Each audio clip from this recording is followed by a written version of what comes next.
Et également, un point que je trouve ultra important, c'est avoir du sens dans son travail, c'est-à-dire voir au quotidien, dans mes missions, l'impact de mon travail sur la boîte. Hello, c'est Erwan et vous écoutez Wannabe, le podcast qui vous aide à trouver le stage de vos rêves, sponsorisé par Talentseed. Ce podcast fait partie de la série en collaboration avec le réseau bras droit de CEO. Ce réseau permet de connecter fondateurs, étudiants, actuels et anciens bras droits du CEO pour créer de nombreuses synergies. Chaque semaine, je vais rencontrer un nouveau bras droit de CEO pour avoir des insights sur son quotidien, ses missions, le recrutement et l'ambiance dans son stage. Aujourd'hui, je me retrouve avec mon ami d'enfance, Hugo, bras droit de CEO chez Cosima, une startup dans la Silver Economy. Il va vous expliquer son parcours et répondre à toutes vos questions. Salut Hugo, tu vas bien? Hello Erwan, ça va très bien, merci de me recevoir. J'espère que à travers ce petit quart d'heure, je vais pouvoir transmettre au réseau bras droit de CEO un feedback honnête et transparent sur mon stage, comment il se passe et aider un peu cette communauté-là. Très bien. Alors, c'est la tradition chez Wannabe. Est-ce que tu peux d'abord te présenter brièvement, ainsi que le stage dont tu es venu nous parler? Ouais, avec plaisir, je m'appelle Hugo Ducer, j'ai 21 ans. Actuellement, programme PGE, programme Grande École à Schema Business School, et plus précisément en année de césure professionnelle, dans laquelle vient donc s'imbriquer ce stage de 6 mois que je fais chez Cosima en tant que bras droit de CEO. Cosima, c'est une startup dans la Silver Economy, donc l'économie des personnes âgées pour les non-adeptes. Très bien. Et est-ce que tu peux nous dire pourquoi tu as choisi ce stage? Qu'est-ce qui t'a donné envie de rejoindre Cosima? Ouais, ça se base sur plusieurs envies. Je pense que premièrement, je suis un vrai passionné d'entrepreneuriat et de son écosystème globalement. C'est quelque chose où j'ai un appel et qui me plaît depuis longtemps. Voilà, j'ai déjà entrepris personnellement, j'avais vraiment envie d'aller creuser et d'aller comprendre comment ça fonctionne euh, concrètement. Ça, je pense que c'est le premier point. Deuxième point, j'avais vraiment envie d'un stage dans une petite structure. Pourquoi dans une petite structure? Parce que j'étais et je suis d'ailleurs encore dans une démarche d'apprentissage. Et je voulais une certaine polyvalence des missions, une vision un peu 360 d'une boîte avec des responsabilités accessibles plus rapidement qu'un grand groupe peut l'être. Euh, et également, un point que je trouve ultra important, c'est avoir du sens dans son travail, c'est-à-dire euh, voir au quotidien, dans mes missions, l'impact de mon travail sur la boîte et comment moi, à mon échelle de stagiaire, je participe activement au développement de Cosima. Ça, c'est le deuxième point. Et le troisième point, il est un peu plus égocentré et plus dans la logique de mon parcours. Mais c'était déjà d'avoir un bon premier stage tremplin pour ma deuxième partie de césure, parce que c'est divisé en 2 stages de 6 mois dans le cadre Schema. Euh, et également de rentrer dans un certain cadre pour mes aspirations futures en Master 2, notamment sur un double master en entrepreneuriat. Enfin, peu importe, ne rentrons pas dans les détails, mais voilà, un troisième point un peu plus égocentré dans le cadre de mon parcours scolaire. Très clair. Et donc, tu es bras droit de CEO. On sait que bras droit de CEO, ça veut tout et rien dire. Quelles sont concrètement tes missions au quotidien? Qu'est-ce que tu fais? Ouais, tu fais bien de le dire. C'est souvent, je ferai un warning un peu plus tard, mais c'est souvent un peu le stage fourre-tout. Donc, je ferai un petit warning après, si jamais vous voulez faire ce stage-là. Euh, mais mes missions, concrètement, elles sont ultra diversifiées. C'est ce que je cherchais et je suis très content que ça se passe comme ça actuellement. Euh, Grosso modo, il y a une partie financière qui comporte un segment contrôle de gestion et participation à la levée de fonds. Parce que Cosima est actuellement dans une démarche de série A. euh, et donc, je participe activement à cette levée de fonds au quotidien. Une partie plus market, avec une partie benchmark, création de visuels, etc. Et j'en passe sur la partie marketing. Honnêtement, je fais plein de choses. Et une troisième partie qui est commerciale. Donc, plus une partie BizDev. Il y a souvent une partie BizDev dans les stages par droit de CEO. Moi, je voulais pas un stage 100% BizDev. Là, ça me prend à peu près, je dirais, 20 à 25% de mon temps. C'est grosso modo, voilà, du BizDev classique dans le cadre du contexte de Cosima. Et à côté de ça, plus occasionnellement, un peu de RH euh, et des missions de terrain. Donc, grosso modo, tout ça mis bout à bout, on s'ennuie pas. Et j'ai un day-to-day qui est vraiment ultra polyvalent et mes journées se ressemblent pas. Et c'est ce qui me plaît vraiment dans ce stage-là. Trop bien. Trop bien, trop bien, trop cool. Et donc, tu parlais de day-to-day, ton quotidien. On a vu qu'il y avait une variété d'émissions assez grosse. Est-ce que tu peux nous dire ton day-to-day concrètement quand tu démarres ta journée et quand tu l'as finie, qu'est-ce que tu fais? Qu'est-ce que tu as fait? Ouais, bien sûr, avec plaisir. Mon day-to-day, comme je t'ai dit, ça se ressemble pas vraiment. euh, et c'est ce qui fait en partie que je suis tant épanoui dans ce stage-là. Le fonctionnement, c'est qu'on me donne des sujets au fur et à mesure. Et je suis plus ou moins autonome dans leur réalisation. J'ai l'impression d'être un profil qui a besoin d'une certaine autonomie. Alors ça veut tout et rien dire, mais en tout cas, je traite plusieurs sujets. C'est à moi de les prioriser. Euh, et c'est comme ça qu'on fonctionne dans la confiance. Et je pense que ça fonctionne très bien comme ça.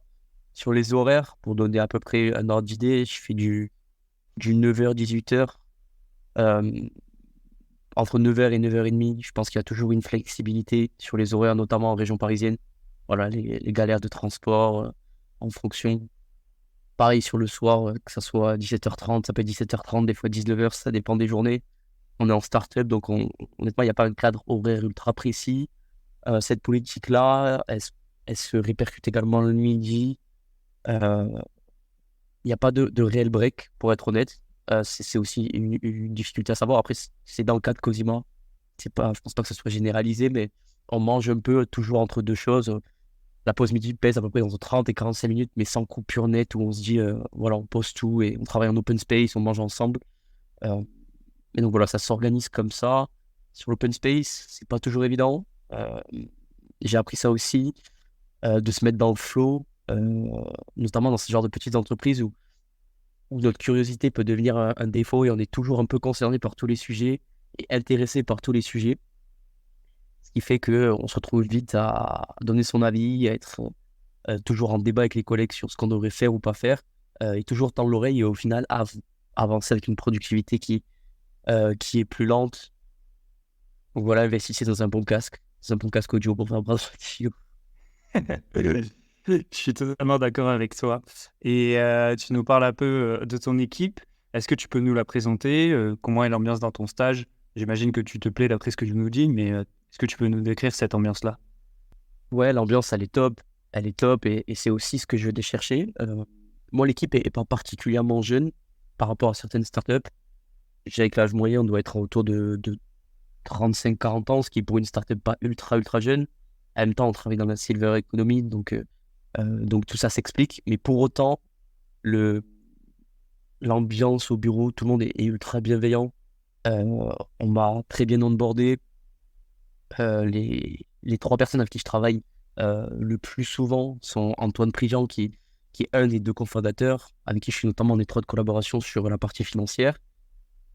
Marie Septi, qui est la directrice des opérations, c'est un peu le couteau suisse de Cosima. Ça a été la première employée il y a 3 ans et demi. Elle a une vision 360, elle connaît tout sur tout.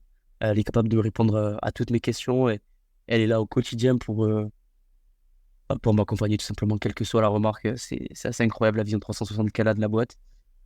Et Céline Ornung, qui est elle, responsable marketing et communication, donc notamment sur toutes les parties benchmark, création visuelle, euh, action marketing, suivi des KPI. Je travaillais beaucoup avec elle.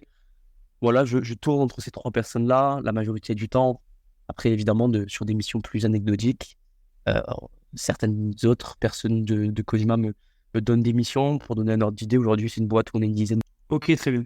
Et dans ce stage, j'imagine que tu as eu beaucoup de moments, mais quel est vraiment le moment qui t'a marqué durant ce stage et qui t'a plu?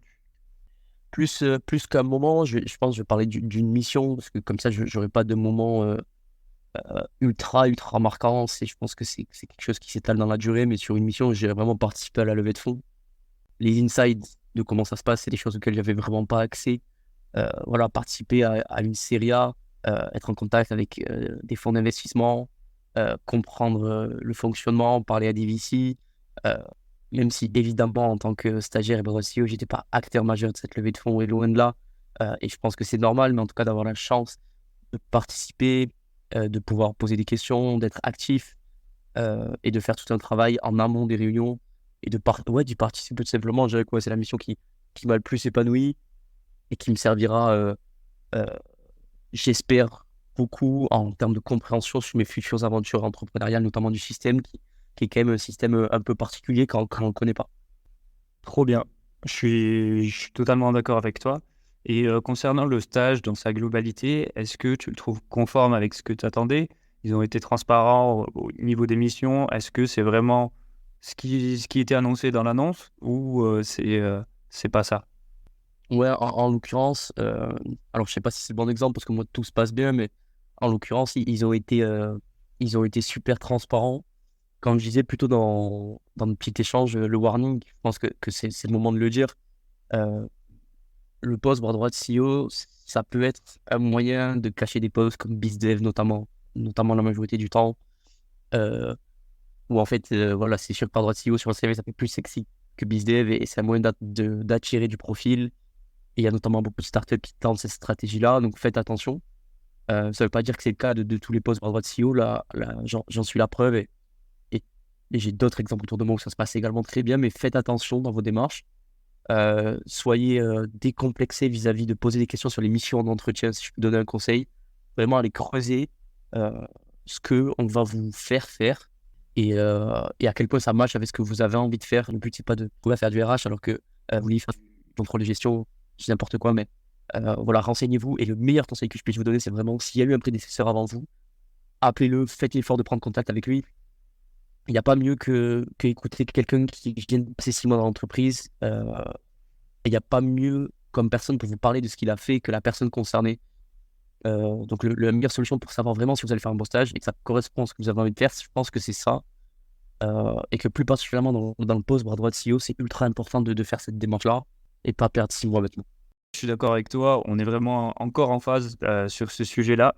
Et en ce qui concerne tes hard skills et tes soft skills que tu as pu apprendre et que tu apprends au quotidien dans ce stage, est-ce que tu peux nous transmettre tout cela? Ouais, évidemment, j'ai beaucoup appris et j'apprends encore au quotidien, d'où l'importance d'après moi de la polyvalence des missions. Tout ce qui est hard skill, euh, c'est tout ce qui donc va être lié concrètement à mes missions, sans entrer dans les détails, mais contrôle de gestion, gestion de projet, notamment. Et je passe un peu plus de temps, je pense, sur les soft skills. Euh, Ils sont, je pense, quelque chose qui sont des skills que j'ai vraiment développés au cours de ce stage-là, euh, notamment la flexibilité. Voilà, aujourd'hui, aujourd'hui et dans le passé, j'ai des missions tellement diversifiées qui me sortent de ma zone de confort. Euh, Par moments, c'est des choses que je maîtrise, par moments, c'est des choses que je maîtrise pas du tout.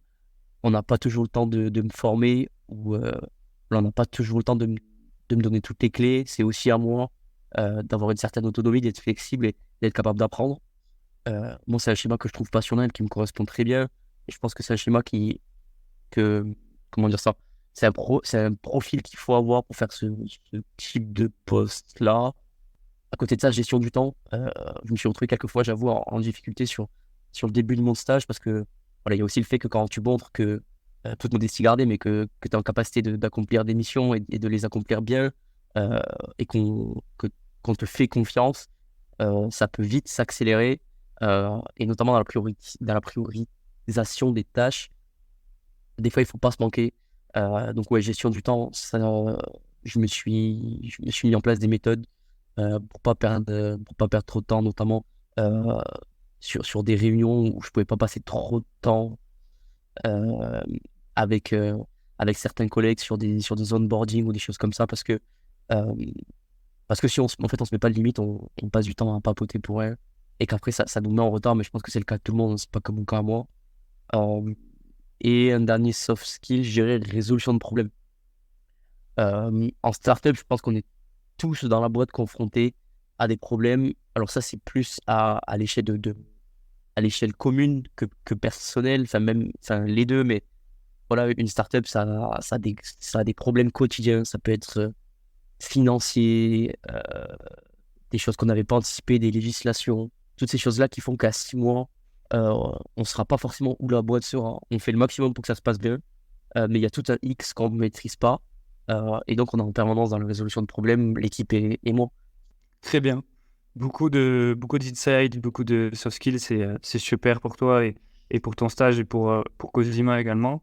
Et concernant l'obtention de ce stage, est-ce que tu peux nous parler donc comment as-tu ce stage, le recrutement, comment il s'est passé et les types de questions qu'on t'a posées avec peut-être un nombre de tours, etc. Essaye de détailler sur ce point-là. À Cosima, les entretiens, ça fonctionne beaucoup au fit. Euh, donc, quel feeling ils ont avec ton profil. J'ai passé 3 entretiens avec les 3 personnes avec qui je travaille le plus, que je t'ai cité précédemment. J'ai commencé avec Marie, qui avait pris un peu une fonction RH. Après, j'ai vu Antoine, qui était donc un des 2 cofondateurs. J'ai fini avec Céline au market et à la com. Ils voulaient s'assurer que je puisse travailler avec les 3 sans souci et qu'ils aient la même vision de mon profil. L'idée pour eux, c'était en fait tout simplement de comprendre qui j'étais, ce qui me drivait, quel profil j'avais. Euh, Maintenant que j'ai un peu des insights sur quel profil ils cherchaient, je sais qu'ils cherchaient des profils entrepreneuriaux. Alors déjà avec une appétence pour l'entrepreneuriat et un vrai attrait, mais pour l'écosystème startup et une envie de travailler dans ce monde-là, parce que on sait que ça correspond pas à tout le monde, mais surtout un profil qui a de la créativité, de l'adaptation, de la flexibilité et qui est prêt à avoir des responsabilités. Et je dis pas que c'est mon cas, mais je dis que c'est en tout cas le profil qu'ils cherchaient. Après, est-ce que je m'en suis plus ou moins rapproché, mais peut-être pas toutes ces qualités-là, mais voilà, il cherchait un profil bien précis, qui était capable d'être un peu couteau suisse. Euh, voilà, mon stage bras droit de CEO, si je devais le résumer, c'est un peu un stage couteau suisse. Et c'est ce que je cherchais, j'en suis très content. Euh, Couteau suisse dans le bon sens du terme, hein, c'est dans le sens diversification des missions. Ok, très bien. Bon, on est bientôt à la fin de cet épisode. Est-ce que tu peux nous parler peut-être de ta gratification de stage? Qu'est-ce qu'on peut espérer en tant que bras droit de CEO? N'hésite pas à donner une fourchette. Je vois que tu as un petit sourire, la question qui fâche. Non, ouais, pas de souci. Moi, je n'ai pas de souci avec ça. Euh, je sais que chez Cosima, ils fonctionnent au profil. Ils n'annoncent pas de gratification sur l'annonce. Euh, mais à environ 1 000 euros brut par mois. Ce qui est pas dingue, mais ce qui est à peu près la norme sur ce genre de position et sur des startups qui ne sont pas des grands groupes et qui n'ont pas des budgets stagiaires énormes, évidemment. Après, plus que côté financier, je vais faire un peu mon relou, mais je suis pas là pour un salaire, je suis là sincèrement pour apprendre.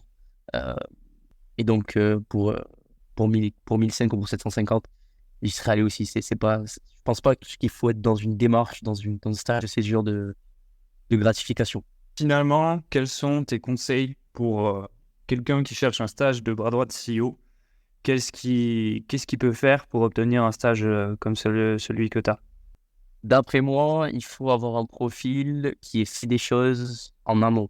Euh, Quand je dis ça, c'est pouvoir montrer son attrait pour l'entrepreneuriat, pas que par des mots, mais par des expériences professionnelles, quelles qu'elles soient, hein. Ça peut être associatif, professionnel, personnel. L'entrepreneuriat, c'est très large. Ça va de monter un projet à être impliqué dans une association. Euh, donc voilà, mais en tout cas, et c'est souvent d'ailleurs le profil des jeunes en école de commerce, donc je me fais pas de soucis, mais d'avoir, de pouvoir montrer son attrait pour l'entrepreneuriat par des vrais XP personnels. Euh, c'est d'ailleurs souvent dans les annonces de bras droit de CEO, là, attrait pour l'entrepreneuriat, passionné par l'écosystème startup, et a envie d'évoluer dans cet écosystème-là. Donc je pense qu'il faut être capable de le montrer, c'est quand même important. Et être convaincu d'être le bon type de profil pour les missions. Ça rejoint le point que j'ai dit sur vraiment bien s'enseigner sur les missions.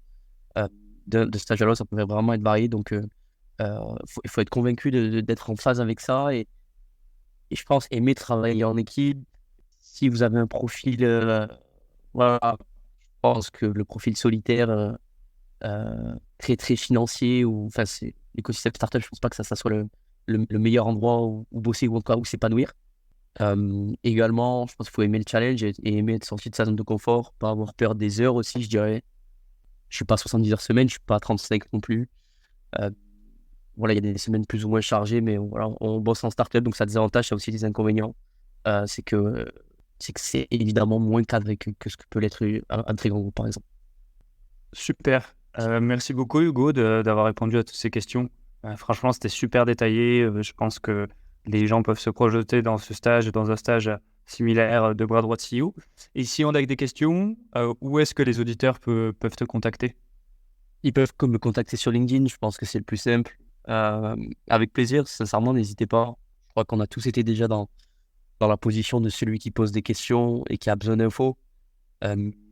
Donc, à mon pas à mon prédécesseur, mais justement à la personne qui me suivra, si veut me contacter sur LinkedIn, il n'y a aucun souci, ou peu importe, sur le contexte du stage de bras droit de CEO. Sincèrement, c'est avec plaisir que je répondrai à vos questions. Parfait. Merci beaucoup Hugo, on te souhaite une bonne continuation dans ta carrière entrepreneuriale et à très bientôt. Ciao, merci beaucoup Erwan pour le temps et bon courage. Et attends, avant de partir, je voulais te présenter Talentseed, la plateforme qui révolutionne le recrutement. Tu peux t'inscrire sur Talentseed, remplir ton profil et tes expériences, mettre tes préférences sur ce que tu recherches, puis après, les recruteurs te recontacteront directement. Rejoins Talentseed pour trouver le prochain stage de tes rêves.